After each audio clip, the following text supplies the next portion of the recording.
motherfucking relay. We're covering today's top boxing news. Okay, we'll start with this.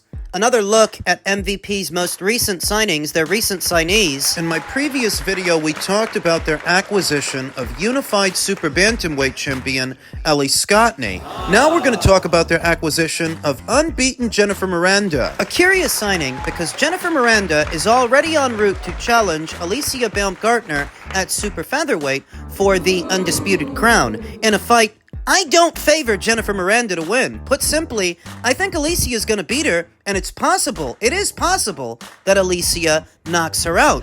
And with those things in mind, why would most valuable promotions have made the decision to sign this fighter if in all likelihood she's going to lose her next fight? Sporting a professional record of 12 wins with no losses, no draws, and 1 recorded knockout, campaigning in the featherweight division, she's moving up in weight for this fight. But perhaps the reason they signed her is because she is WBA interim champion at featherweight. See, I'm not sure that losing a fight at super feather will affect her status as interim champion at feather. I remember years ago when Erica Farias, then WBC 140-pound champion, moved up to welter to fight Cecilia Brækhus. She lost that fight, but she was able to return to 140 pounds and continue to reign as WBC champion. So maybe something similar will apply to Jennifer Miranda if and when she loses to Alicia at 130, she can then move back down to 126 and still have her interim status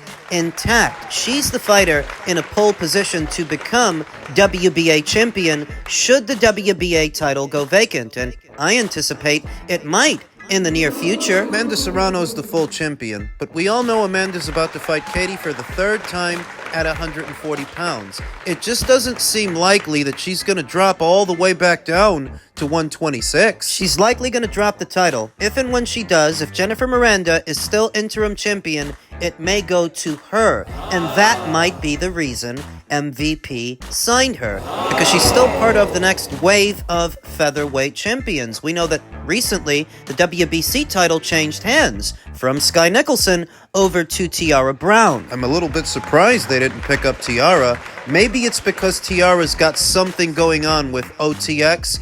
They represent her, they promote her, and maybe she's not at liberty to sign to MVP yet. So they signed Jennifer Miranda. They also signed IBF bantamweight champion Sharita Metcalf ahead of what is her fight with Dina Thorsland. Another curious signing because I don't think Sharita's going to win that fight. First they signed Dina Thorsland, then they signed Sharita Metcalf, but as stated, I don't think Sharita's going to win that fight, so why did they pick her up? She's likely going to lose that belt in her very next fight. But this does afford her the chance to fight on a bigger stage than she's ever fought on, for more money than she's ever made for a single fight.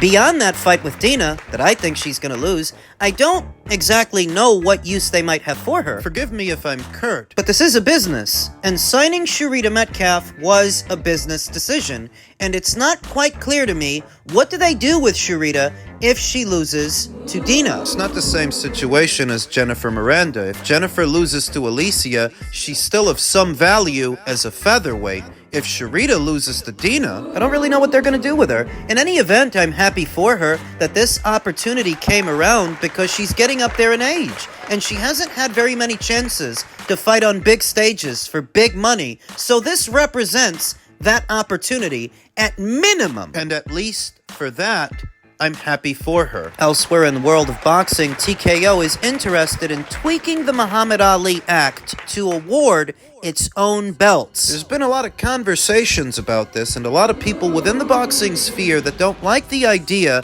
that TKO boxing would be a bubble within itself. If Dana White, the UFC CEO and head of the new Saudi Arabia-funded TKO boxing promotion, wanted to fully assert his political muscle given his years of long friendship with President Trump and a Republican-ruled Congress, he likely could institute wholesale changes to the Muhammad Ali Act that requires safeguards and firewalls to protect boxers' financial and health interests. That's not the intention that has emerged through preliminary meetings with boxing regulators. An alarm was sounded this week when a memo to state regulators was posted on the website Combat Sports Law. In it, Association of Boxing Commission's president Mike Mazzulli wrote to the regulators. Presently, the UFC TKO is requesting an amendment change to the Muhammad Ali Act. The board of directors is working with them to make sure the ABC is still part of the federal law. Mazzulli's message in that final sentence is clear.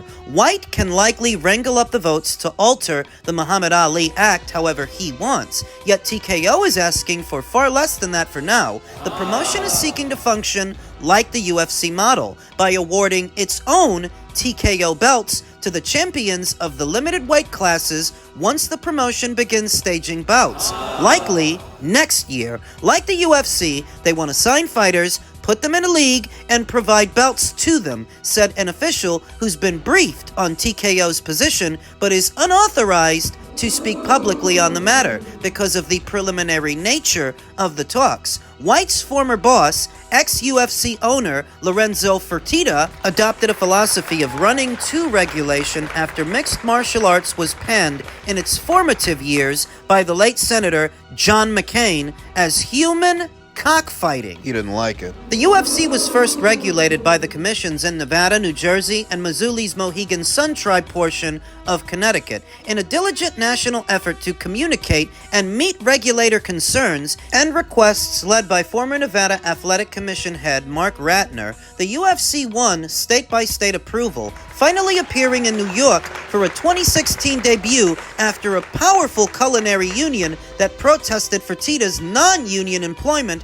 of workers at his Vegas hotels was silenced by legislature votes. This TKO effort is similarly characterized as run to regulation by explaining that the promotion prefers to award its own belts in its circuit rather than ask for minor versions of belts from the four major sanctioning bodies, the WBC, the WBA, the WBO, and the IBF. TKO's interest is adjusting a clause in the Ali Act that would allow for that additional belt in its case alone. The body of the federal law requiring contract disclosures and other protections would remain unchanged. So when people within the boxing sphere heard that Dana White might be trying to alter the Muhammad Ali Act, they didn't like that. Several made attempts to assassinate his character, bringing up his poor reputation amongst his own fighters in the UFC as being a bit of a cheapskate and a dictator. That's what Oscar De La Hoya just did. Oscar De La Hoya, who's never had a good relationship with Dana White. Oscar De La Hoya,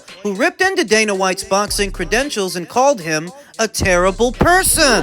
Oscar De La Hoya bashed Dana White's decision to come into boxing as he criticized his credentials. White confirmed that TKO Group Holding Inc. will work with the Saudis to launch a promotion, with reports that their first event could take place in September. It is rumored that this could be the Canelo versus Crawford fight on Mexican Independence Day weekend, making it one of the biggest fights of this year. And the ideal launch pad to launch the TKO brand. And I've heard those rumors, but they are just rumors right now, and they should be treated as such. White is on record saying that he has no desire to work with other boxing promoters, suggesting that he is looking to revamp the sport completely. He did this with mixed martial arts, making the UFC the leading brand globally. However, the UFC has been criticized for some of its methods. One criticism that has emerged is the payout structure. UFC fighters get paid less than boxers, which is why there is an increasing number of MMA fighters crossing over. White has also limited experience in the sport of boxing. He helped to make the Floyd Mayweather versus Conor McGregor fight in 2017. However, he failed to launch Zuffa Boxing after reports that he was looking to enter the sport. White and De La Hoya are also not on good terms. White has spoken about Oscar's problems with drugs in the past, while Oscar has been vocal about White slapping his wife at a New Year's Eve party. De La Hoya has no plans to leave the sport anytime soon, which will only increase their rivalry. Oscar was standing his ground. Shitting his pants is more like it. TKO's supposed fighter pay and salaries were leaked a few weeks ago. If these are real, holy shit, Dana is going to have several problems. No fighter is going to fight for pennies. The majority of their prospects will fight 1 or 2 times a year and be forced to survive on minimum pay. And keep in mind that they will be fighting tough fights. Dana says the best must fight the best, so their career fighters will be short. As opposed to what you want to do. Spoon feed them ham and eggers and nobodies. Just have these guys fighting in filler fights all year long. Is that a better alternative? Oscar continued, number 2, no pay-per-view fighter will fight for $750,000. You're telling me the Canelos and Ryan Garcias will agree to that pay cut? No. Most importantly, if these numbers are real, the UFC fighters will be so pissed that the TKO fighters are getting paid much more than they are. UFC fighters are already disgusted at how little they get paid for putting their lives on the line. When Dana doesn't have the funding and business brains in place like the Fertitas and Turkey El Sheikh, he always fails. How's the Ultimate Surfer or Power Slap? As for Dana's character, it speaks for itself. I don't even have to say anything about a guy who publicly slapped his own wife and whose own mother wrote a book about what a terrible person her son is. It's available on Amazon if you want to read it yourself. De La Hoya stated, Oscar's got this penchant for assassinating the character of others as if he's such an upstanding guy. Not even saying that Dana White is an upstanding guy, but the sport of boxing is not comprised of Boy Scouts. So if he is as big a scumbag as Oscar De La Hoya says he is, then he'll fit right in. But this is hardly about being a pillar of your community. If Oscar De La Hoya is taking shots at Dana, yeah, part of it is their rivalry, but another part of it is not wanting New Game in Town, not wanting another well-funded organization to enter into the boxing space. Not dissimilar from what Eddie Hearn experienced when he entered into the American market. Oscar tried to do the same thing to him. Didn't work. He talks about not being able to sign pay-per-view fighters, pay-per-view guys like Canelo, like Ryan Garcia, but that's not who TKO Boxing is after. They're after young fighters. Not established names, not box office attractions. They're after mid-tier fighters. 750 large. To become a TKO Boxing League champion ain't half bad when you consider that there are some fighters that are not getting that. Some champions. The winning bid for unified middleweight champion Yanibek Alimkhanalai's fight with Andrei Mikhailiovic was a meager $351,000, and they had to split that between two fighters. He literally would have got paid more being a TKO Boxing League champion. Would have got 750 G's. And for all of this hullabaloo about Dana White circumventing the Muhammad Ali Act, need I remind you that yesterday, Edwin De Los Santos stated his promoter told him he only stood to make $200,000 from a proposed Keyshawn Davis fight, when in reality, he was offered twice that amount. What's your point? Fighters still get screwed all the time. Muhammad Ali Act and all. It's not the failsafe it was intended to be. The Muhammad Ali Act was intended to protect the fighter's best interests. But what do you do when the fighter's own manager is acting against the fighter's best interests, lying to the fighter about what offers are on the table for him so he can skim some extra cash off the top? What do you do then? Because this is a common practice within the boxing sphere, Muhammad Ali Act and all, to where Dana White and his entry into the boxing space should be the least of your worries. He's not after your fighters. He doesn't even want to work with you or the same alphabet organizations as you do. To where, if it really were about protecting the fighters, Dana wouldn't be the guy that you go after. What he's basically telling you guys is he's going to carve out his own lane to go do his own thing. And maybe it works, maybe it doesn't, maybe it fails, but it's of no significance to you. It's got very little to do with you. You're just chiming in because you're threatened. You're threatened that a well-funded organization, a new one,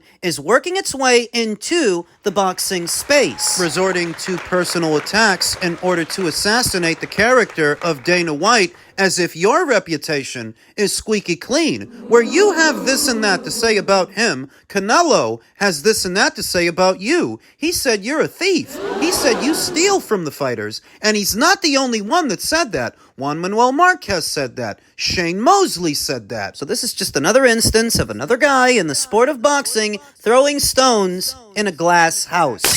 Now, as it pertains to the aforementioned Keyshawn Davis versus Edwin De Los Santos fight that fell apart yesterday, according to Mike Copinger, it's back on today. Keyshawn Davis is set to defend his lightweight title versus Edwin De Los Santos on June 7th in his hometown of Norfolk, Virginia. Sources tell Ring Magazine. high-quality first title defense for Keyshawn, De Los Santos gave Shakur Stevenson all he could handle in November of 2023. What changed Edwin De Los Santos' mind? Well, he found out he wasn't offered 200 large. He was offered 400 large, as Top Rank's Carl Moretti took to his social media to refute claims that they had lowballed Edwin De Los Santos. According to Edwin, he wasn't told the exact figure. His promoter told him he only stood to make half of what Top Rank offered him. So what you have to ask yourself is, why would his promoter have lied to him about what he stood to make?